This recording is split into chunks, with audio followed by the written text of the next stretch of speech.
Hi, everyone, and thanks for joining us today as we review best practice tips for 2019 budgets in Snapmeter. My name is Tim Canavan, and I run operations here at Gridium.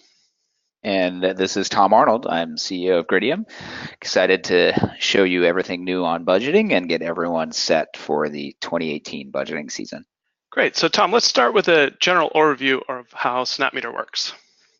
Yeah, so many attendees use Snapmeter for weekly energy management, but only really dig in on their budget once a year. So it's worthwhile just reminding everyone what's going on in the background. Snapmeter tries to make your budget really easy, and it does a lot of the heavy lifting for you. So our little web engines are going to go into your utility account and grab all the latest gas and electric bills. They're also going to get the interval data from either the utility provided meter or on-site meters. They grab the tariffs as well, so we know how much that energy is going to cost you. And they also use weather data to try and normalize what a range of outcomes could be on a set of weather. That's going to be delivered to you all in an online experience, which we'll go through in a second. Great. And how is Snapmeter budgeting different than more traditional approaches to budgeting? Yeah, for many of you, this is the first year using Snapmeter as your budgeting tool, and it's worth reminding yourself the orientation here. And before Snapmeter or any kind of automated tool, you have to kind of like go get all the historical bills, lay them out, try to think about consumption trends, rate trends. You're essentially the analyst. Here, it's completely different. The computer is doing all the hard work, and it's going to prepare a budget for you automatically. Your job is to think about what the computer is doing and say, do I believe that? So it's you're much more a supervisor, and you're using your instincts and asking questions about what the computer is doing to make sure that it's pointed in the right direction. Great. So, with that background, here's what we're going to cover today. First up is budgeting best practices. These are the things you need to know and consider before running your budget. Next, we'll show you how to review, modify forecast assumptions, and download the budget itself. And finally, we'll wrap up with common questions and then answer questions that anyone enters in the chat box during the webinar as we go along. If we don't get to your question from the chat box during the webinar, don't worry, we'll make sure to follow up directly afterwards. So first, Tom, how would I find my budget in Snapmeter? The first place is go to snapmeter.com. That's where the new application is. You can reset your password here if you've forgotten it. There's a forgot my password link. If you were forwarded this invite for the webinar and don't have an account yet, or have any other issue, just hit us at support@gridium.com and someone will get to you right away and make sure that you get an account. Once you're actually into the account, you can find your budget forecast under the energy cost tab. So navigate first to energy cost, and then underneath it, you'll see budget forecast. Budgets display for meters, for buildings, and for groups, but you always will find the information under the energy cost tab, budget forecast. Great. So how is a budget created in Snapmeter?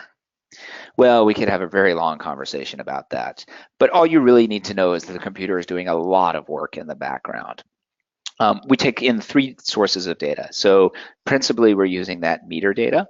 We're also using weather data. The combination of those two build a statistical model so that we know whether last year's September bill was particularly high because of the Labor Day heat storm or because of underlying trends. We also use billing data. That gets the tariff for us, and that shows you how much your energy is actually going to cost. One note here, there's a lot of machine learning technology in Snapmeter, and Snapmeter is always trying to get the best estimate of your building. And so in terms of what the computer interprets, it's always going to think that the last few months of energy use are really kind of what should define the budget for the next year. All right, that makes a lot of sense. So Snapmeter is generating your budget automatically. The first step in the budgeting process within Snapmeter is to review what Snapmeter determined your budget to be. How would someone go about doing this? Exactly. So the first thing I like to do is I like to pull up what the computer forecast and why there was a change. And these two tables that we're showing here are the two principal tables. So let's just take this example. Here on the previous 12 months, the building spent 1.19 million on electricity. For the 12 months ahead, the forecast is 1.23. So that's a change of $42,000. So my first instinct is, okay, the forecast is being lifted by the computer. Why? And for the why, you go to the sources of change table, and basically you're trying to head check these assumptions. So the first one, well, this makes total sense to me. This building is in San Francisco. We had a crazy weather year last year. The computer is saying that's not likely to continue, and instead using a 10-year weather average to drive the forecast. So it's lowering it by a little, about a 0.5%. The other two are operations and rates, and these are the two ones that you want to have your own perspective on. Here, the computer is saying lift operations, and that's based on what it sees in the interval data and the energy model, and it's also lifting rates. But you can change those, and you probably should take a closer look at those assumptions. Yeah, so there are two key assumptions that you may want to change on your automatically generated Snapmeter forecast. The first is rate, and the second is use. And you can edit those numbers directly. You can see them circled here in orange. You can edit them directly here in the Snapmeter budget forecast. And then if you click on that blue check mark to the right, your budget will automatically update with those changes. So Tom, why would someone want to enter a rate assumption? Well, this is the big one. Rates are difficult. It is a process of kind of reading the tea leaves. Sometimes the utility will actually tell you. So in California, for instance, some of you have already received formal guidance from your utility rep about what to budget for in terms of increases for next year. Sometimes it's triggered by a tariff change. So Gridium or someone else might have suggested that you switch tariffs. They might have shown you savings for those tariffs. You might actually want to lower the rate increase based on a tariff change. You might enroll in a program. So you might enroll in peak day pricing or critical peak pricing, something that might earn you money over the summer, and you might want to put that into your rate forecast. And finally, especially in California, we now have 18 operational CCAs where you can buy power from a municipal organization instead of the utility. And some of those CCAs come with strong rate savings. So those are some of the factors you might want to take a look at. In terms of bundled IOU rates, for each of the territories that we serve, we will publish formal analysis and recommendations in late June. So that should be in time for everybody's budgets.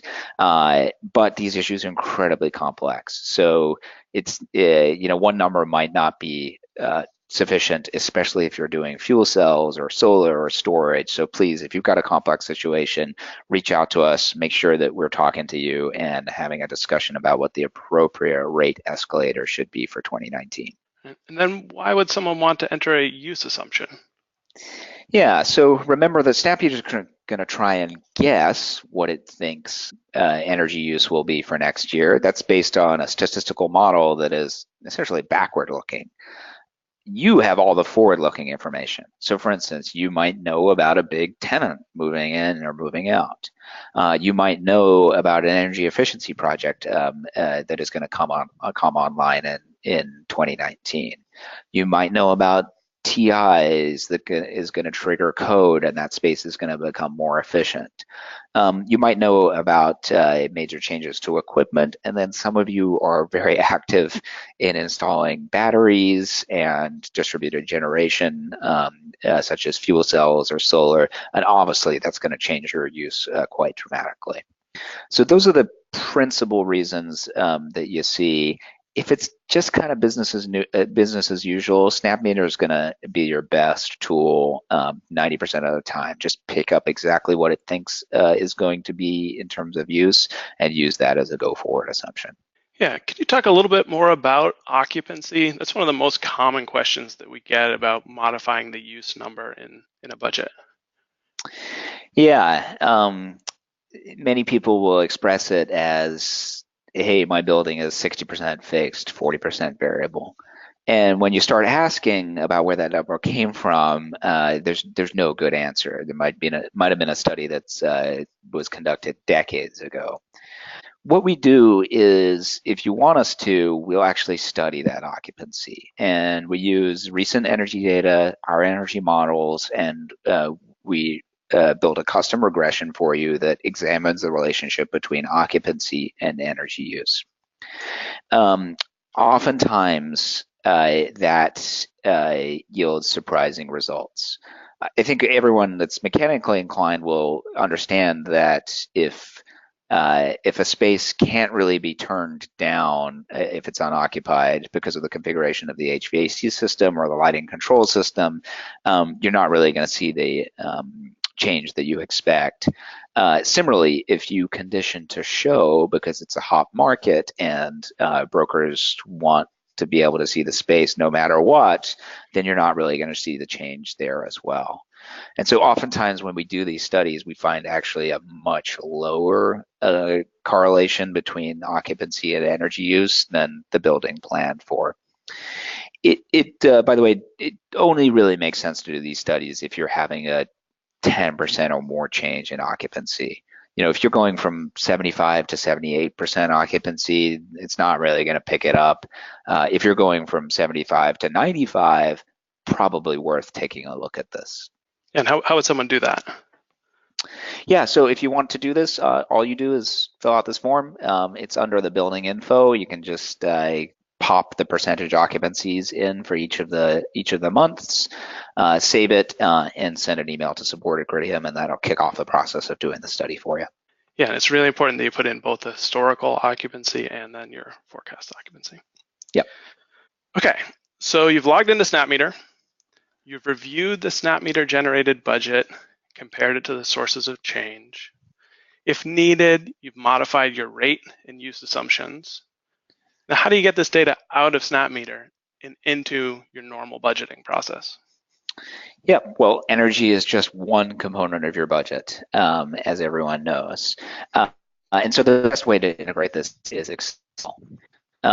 Here is just a single meter budget. If you just press the download button, you get a very nicely formatted Excel file.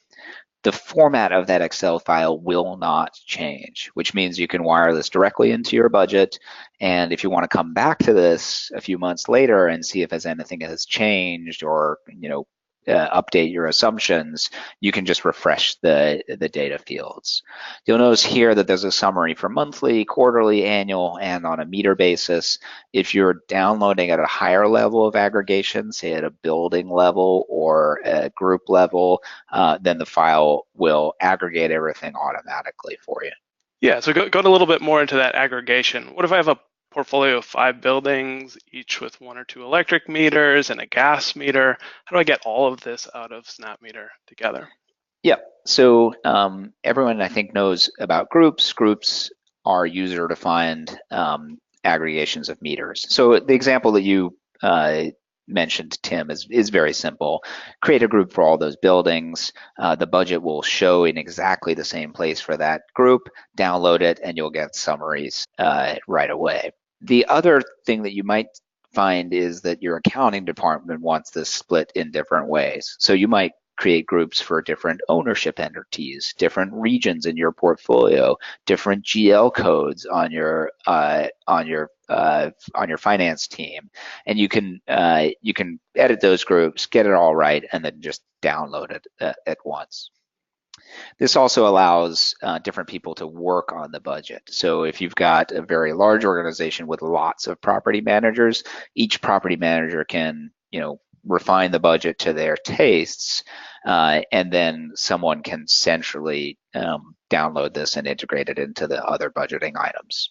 Yeah, and what if you want to do, you're not really sure what rates are going to be next year. You've got sort of a window of changes there, or you're not sure what to do for use. You've got maybe a large tenant that's moving in with a lot of networking equipment. How would you do some scenario planning within Snapmeter on budgeting? I think scenario planning is a great tool to help people understand what the range of outcomes would be. So for instance, you can, as we've shown, you can very easily model different use assumptions. You could create a fully leased scenario, a as normal scenario, and understand what the range of outcomes would be on that. Similarly, you could say high rate case, low rate case, energy efficiency project approved, energy efficiency project not approved. Just download them and maybe name them for convenience, and you can go back to that as a record of, hey, here's what we were thinking as we were developing the budget. This is especially true because a lot of you, especially in the most recent years, have kicked off budgets really early, like right now. Your first budgets are probably being due shortly, and we'll continue that budget process well into September. And so what you want to make sure is that you're updating things as you get more information about leasing and projects and other factors that might affect your budget. All right, well, that's a high-level overview of the Snapmeter budgeting process. We have a few sort of common questions that we always receive. So why don't we go over a few of those? So the first sort of new question, and is new for this year, is gas. So how does gas analytics and gas forecasting work in Snapmeter? What's different about gas than electric? Yeah, so not everyone has gas, but most of the California buildings now do have gas in the tool, and you can budget just like electric. What are the differences? First, gas is tremendously more weather sensitive than electric in commercial office. So it feels like summer has barely started in San Francisco, and you'll notice that your gas use is actually higher this year, as an example. What the big technical difference is we see a lot more variety of energy data on gas. So some of you only have monthly gas, and Snapmeter will try to pull a budget out of monthly data. A lot of you have daily gas, and Snapmeter will do a good job with the daily gas meters. And some of you are very lucky and have hourly gas data, and there you're getting really, really good estimates on what that gas usage is. The rates are a lot less complex for gas. I think the one thing that people should think on their gas supply is if they've signed a third-party supplier, some of those suppliers bill on PG&E data, and we get the data. Some of those suppliers bill separately. So if you're seeing your gas rates in Snapmeter at roughly 50 cents a therm, you're missing the commodity charges, and you need to either add those back in or have them loaded into Snapmeter. We can do that for you. If you're seeing about $1 a therm, then you're good. Everything is flowing through as it should. Yeah, and actually there's a follow-up question on gas from someone who looks to be logged into Snapmeter right now, asking about, saying that they don't see gas data available for their specific building. And I guess a similar question to that is, what if there are other buildings that you may have in your portfolio that are not enrolled in Snapmeter, or even other really small meters that you want to run through the process? How would someone go about doing that? Yep. So if it's a known gas meter, you should have already gotten a reach out about, hey, it's live, or we're working on it. But many of these are actually unknown. So if you know you have a gas meter and don't see it in Snapmeter, please reach out. It's totally included in your subscription, and we can load it pretty quickly and make sure that you get that into your account so you can use it for budgeting. In terms of other buildings, yes. I mean, I think as long as we're all reasonable here, if you've got like an outlying triple net building, but you want to use this for budgeting, just let us know. We'll add it to your account, and you can quickly use the same software for the budgeting process on those buildings. Okay, and we have a question about portfolios. So looking at multiple buildings or meters at once, can you change those assumptions broadly across the portfolio, or do you have to do that meter by meter? Why? Yeah, you do have to do that meter by meter. So if you've got a particularly large portfolio and you're a tier one client with Gridium, we can do the heavy lifting on that. So let us know. But yes, it is meter specific at this moment. And there are a handful of questions about occupancy studies and how that works. Can you just go a little bit more, give a little bit more detail on the occupancy study and what information that gives you? Yeah. The goal of the occupancy study is to determine the elasticity of occupancy. And this is a fancy term for the percentage change in energy that you should expect from a percentage change in occupancy. Basically what we do is we take the energy model of your building, the power Snapmeter, and we add occupancy to it, both historical and forecast. And we try to tease out what the relationship is. In some buildings, this will be a very strong relationship. In some buildings, even if you have a vacant floor, it's either conditioned to show or you can't really end cap off those zones, and therefore that there's not really the relationship that you see. What you'll get is a number, and you'll get like a fancy study with graphs, but what you really care about is the number. So you know how much to lift the use if you're going to have a 10 or 20 or 30% increase in occupancy. There's a couple questions here about sort of tracking a budget or sort of seeing your performance in 2019 towards your budget. So I guess how would you recommend someone track their performance in Snapmeter against the budget? Yep. There's two things to say there. First, over years and years of experience, the best way to do variance reporting is year on year. What you want to examine is how energy is changing year on year and why. You do not want to continue to beat yourself up about a budget that was filed high or padded really excessively or cut by finance at the last minute. You want to look at year on year energy. That being said, some of you do actually have to report out budget variance, and what my recommendation there is always,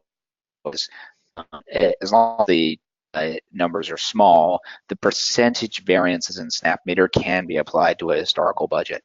So if in June 2019 you notice that operations is down 3% in Snapmeter, you can apply that to your same budget numbers and say, hey, the budget variance here is a 3% drop in operations.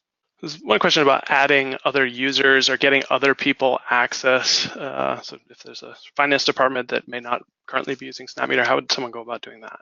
Yep, just hit support@gridium.com. Every Snapmeter subscription is unlimited users. A lot of people have external users on it as well. So if you have a consultant helping with the budget, we can put them on there. Just takes a few minutes to get a new user administered and set up. There's a question about water data here as well. So we've had electricity and we've added gas. What about water data? Yeah, water's, we're tracking it very closely. We do want to do it. It is on the roadmap. As you might know, for those of you that have large portfolios, there are thousands and thousands of water companies in the United States. But right now, for 2018, there's no support for water budgeting. All right.